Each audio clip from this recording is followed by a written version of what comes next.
Hey guys, today we're talking about sketching our polynomials. Today they will all be in factored form for you, so that's one less step that you have to do.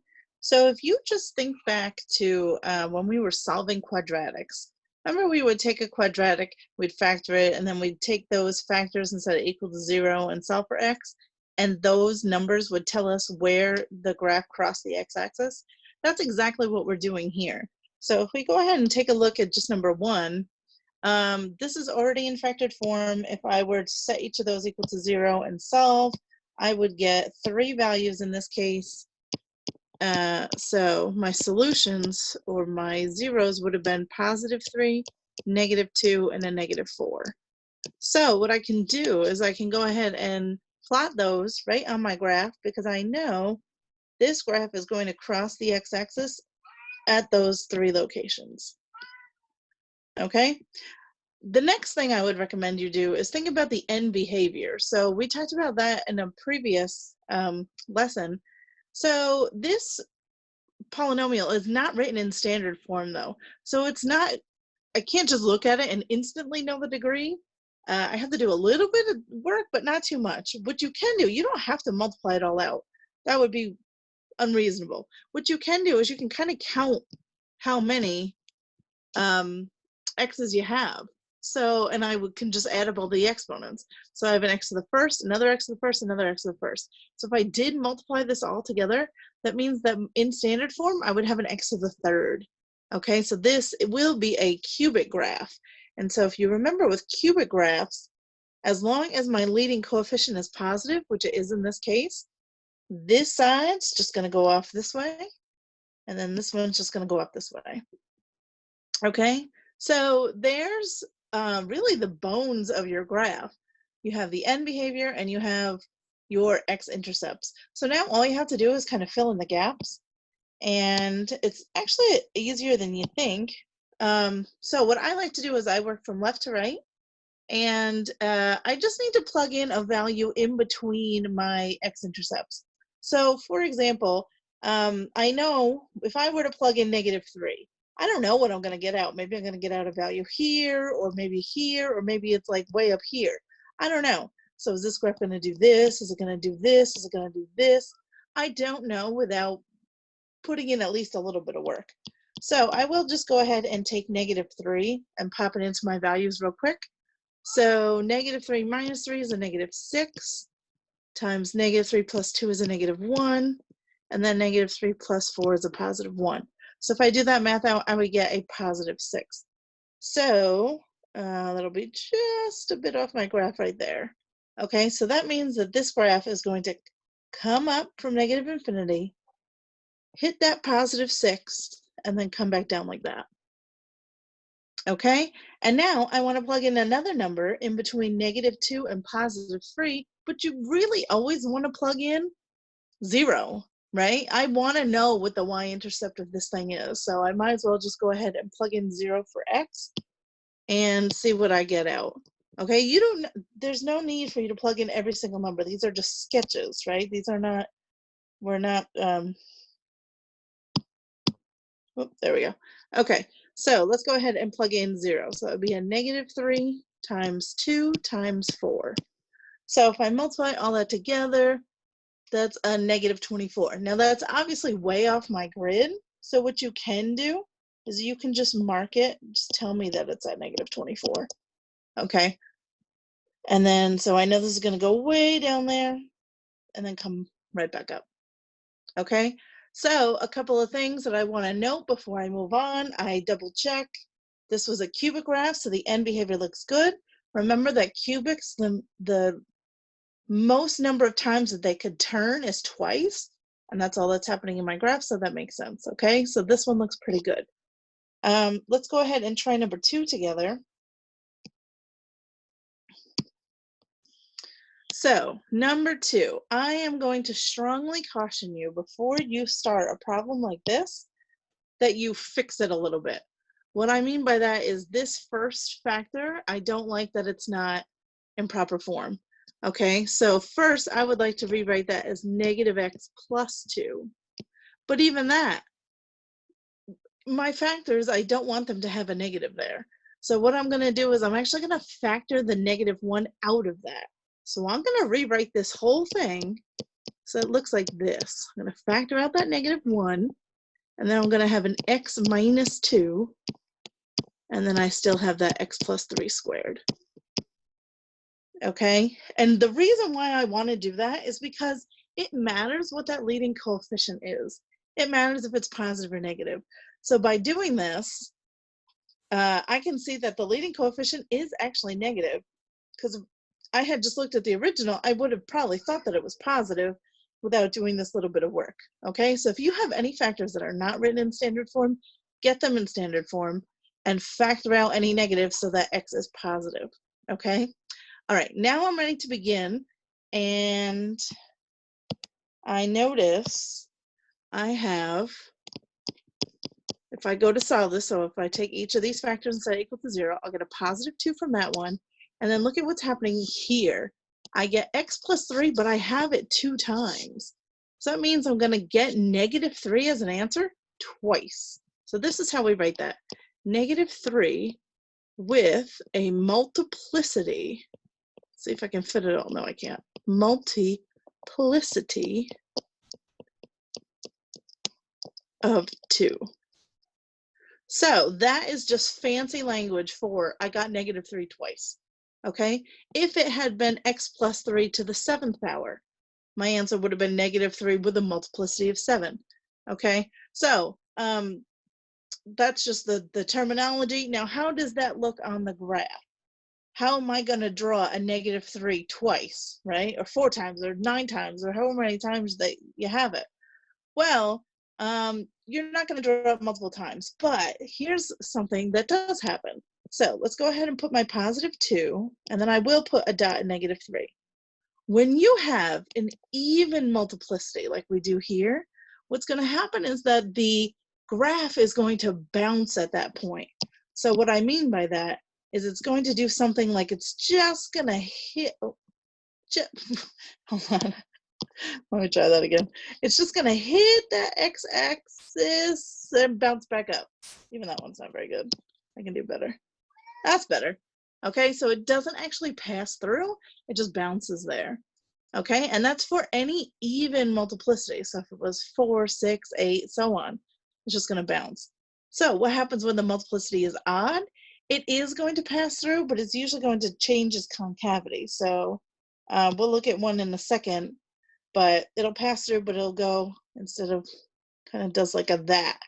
So it'll go from being I like to think of them as spoons. So the spoon's facing down there, and then the spoon's facing up there. So anyway, we'll talk about that in number 3 in a second. Oops. So anywhoosers, let's go back to our graph. And let's talk end behavior. So the end behavior is a little bit easier to figure out when I look at my reworked version. So I know my leading coefficient is negative. Remember that I have an x squared and I have another x, so I really have another cubic graph, because I'm going to have x to the 3rd if I were to multiply this all out. So normally x to the 3rds look like this for their end behavior. One's going down and one's going up like that. But since my leading coefficient is negative, that means it's going to flip. So it's going to look like this instead. This side will be going up, and this side will be going down. Okay? So, oh, and I'm actually going to put a little b here at -3 just to remind myself that my graph is going to bounce there. So it's not going to, I know my graph, it's not going to come back down here. It's going to bounce up and go somewhere. I just don't know where yet. So let's figure that out right now. I can go ahead and plug in 0 for x, and that should give me a good idea. So if I pop in 0 for x, let me erase some of this. I know it's kind of messy. I'll do it right above here. So plug in 0 for x. Okay, so that'll be 2. Oh, I always do that. 2 times 3 squared is 9. So 2 times 9 gets me a positive 18. So that middle part of my graph, it's going to come, remember, it's going to bounce here, and then it's going to hit all the way up at a positive 18 and then come back down. So you're just going to note for me that that's an 18 because it's way off my grid. And there's a rough idea of what this graph looks like. Okay, it's cubic, so it shouldn't be turning any more than twice, and that's true. And I have my x-intercepts, looks good.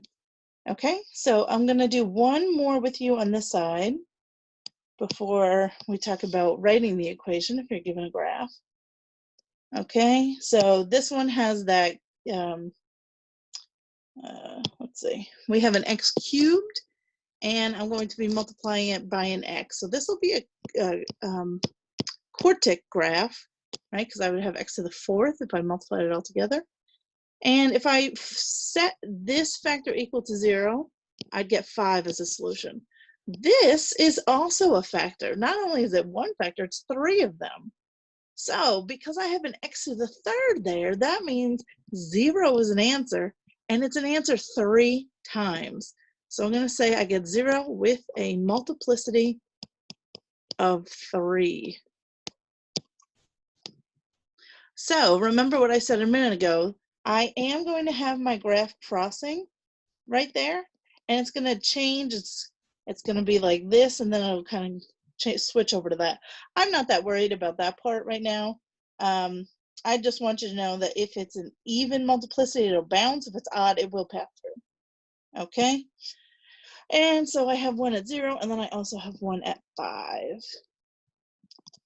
Okay, let's talk about the end behavior. We just said that this thing would be quartic because it'd be to the fourth. So normally to the fourth, they're both up together. Since this one's negative, they're both going to be down together. So this side's going to be, nope, this side's going to be down, this side's going to be down. Okay, and then what's happening in the middle? Just go ahead and plug in. You can plug in 2, you can plug in 3. You do not have to plug in every single number, okay? These are, again, are just sketches. So I'm just going to plug in 2. So be careful. 2 cubed would be 8, but then you want to take the opposite of it. So that'd be a negative 8 times 2 minus 5 is a negative 3. So that's going to get me a positive 24. So this is going to shoot way up there and come back down. So at 2, I know it's going to hit positive 24. Okay. And that's pretty much it there. All right. So now on the other side, what I want you to do, well, I want you to try, I want you to try 4, 5, and 6 on your own. And then on the other side, you are going to write the equation for these, and it's not nearly as hard as you think it is. So all you have to do, let's just do maybe 1 or 2 of them together. Oh, for Pete's sake, I am never going to get used to this, I swear. All right, there we go. So here I have some polynomial. I'm guessing that it's going to be an x to the fourth. How do I know that? Because I see that it's turning 1, 2, 3 times. So it couldn't be cubic because that would be impossible. And it couldn't be a quadratic because that would be impossible. Because remember, the number of turns possible is 1 less than your degree. So this thing turns 3 times. So that means at minimum, it's an x to the fourth graph. It could be something bigger though. I don't know. But what I do know is that since the end behavior, they're both going in the same direction. They're both going up in this case. I know 2 things. I know the leading coefficient's positive, and I know that the degree is something even 4 or greater. So 4, 6, blah, blah, blah. But, so how to figure out the, oh, geez, there we go. It's actually pretty simple how to figure out what's going to happen here. Each one of my x-intercepts here is going to be represented by a factor. Okay, so let's just take a look at this leftmost one. That's at negative 1, 2, 3, 4. So that's at negative 4. So if you have a factor at, or an x-intercept at negative 4, that means that the factor it came from must have been x plus 4, right? Because if you take that and set that equal to 0, doesn't that spit out a negative 4? And then let's try this one. So that's at a negative 2. So what factor did that come from? Well, wouldn't that have been an x plus 2, right? And now this one, this is supposed to just be a nice dot right there. It's not supposed to be that little gap.